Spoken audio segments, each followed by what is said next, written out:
रात का अंधेरा गहरा हो चुका था। मैं अपनी कार में बैठा, स्टीयरिंग व्हील को कसकर पकड़े हुए सड़क पर आगे बढ़ रहा था। चारों तरफ सन्नाटा था, सिवाय कार के इंजन की गड़गड़ाहट के। मैंने रेडियो चालू किया, लेकिन सिर्फ सिग्नल की आवाज सुनाई दी। शायद यहाँ नेटवर्क नहीं था। मैंने रेडियो बंद कर दिया और खिड़की से बाहर झांका। सड़क के किनारे लंबे लंबे पेड़ थे, जिनकी छाया रोशनी में डरावनी लग रही थी। मैं अकेला था। दोस्तों के साथ शहर से दूर एक पार्टी में जाने का प्लान था, लेकिन काम के चलते मुझे देर हो गई। अब मैं उनसे मिलने जा रहा था। जीपीएस ने इस रास्ते को छोटा बताया था, लेकिन यह जगह मुझे बिल्कुल अजनबी लग रही थी। सड़क पर कोई और गाड़ी नहीं दिख रही थी। मैंने गैस पेडल दबाया, तेजी से आगे बढ़ने की कोशिश की। तभी मेरी नजर सड़क के किनारे खड़ी एक लड़की पर पड़ी। वह सफेद साड़ी पहने हुए थी और उसके लंबे बाल हवा में लहरा रहे थे। मैंने कार की रफ्तार कम की। वह लड़की हाथ हिला रही थी, जैसे लिफ्ट मांग रही हो। मैंने सोचा, इतनी रात को यहाँ अकेले क्या कर रही है, लेकिन मैंने कार रोक दी। कहाँ जाना है?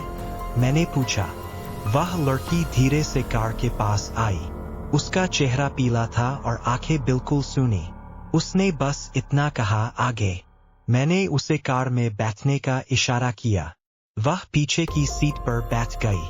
मैंने फिर से गाड़ी चलाई, लेकिन अब माहौल और भी डरावना लग रहा था। मैंने रियर व्यू मिरर में उसे देखा। वह चुपचाप बैठी थी, बाहर की तरफ देख रही थी। तुम्हारा नाम क्या है? मैंने पूछा, तनाव को कम करने की कोशिश में। मैं याद नहीं कर पा रही, उसने धीमे से कहा। मैंने उसकी आवाज में एक अजीब सी खालीपन महसूस किया।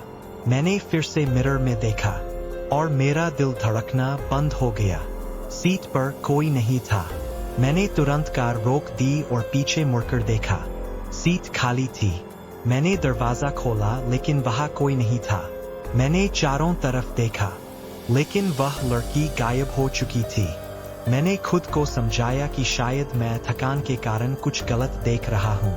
मैंने फिर से कार चलाई, लेकिन अब मेरा दिल तेजी से धड़क रहा था।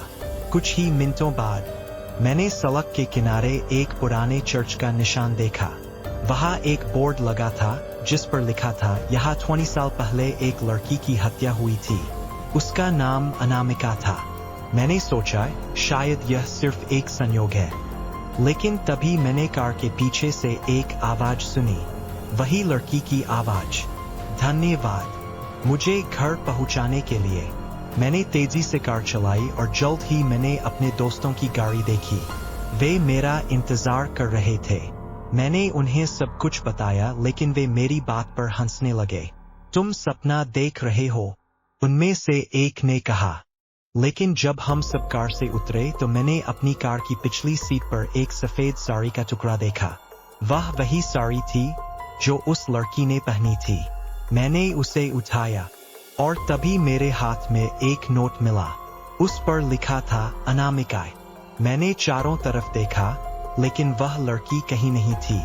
शायद वह सचमुच मुझे धन्यवाद कहने आई थी, या शायद कुछ और। उस रात के बाद मैंने कभी भी अकेले रात में गाड़ी नहीं चलाई।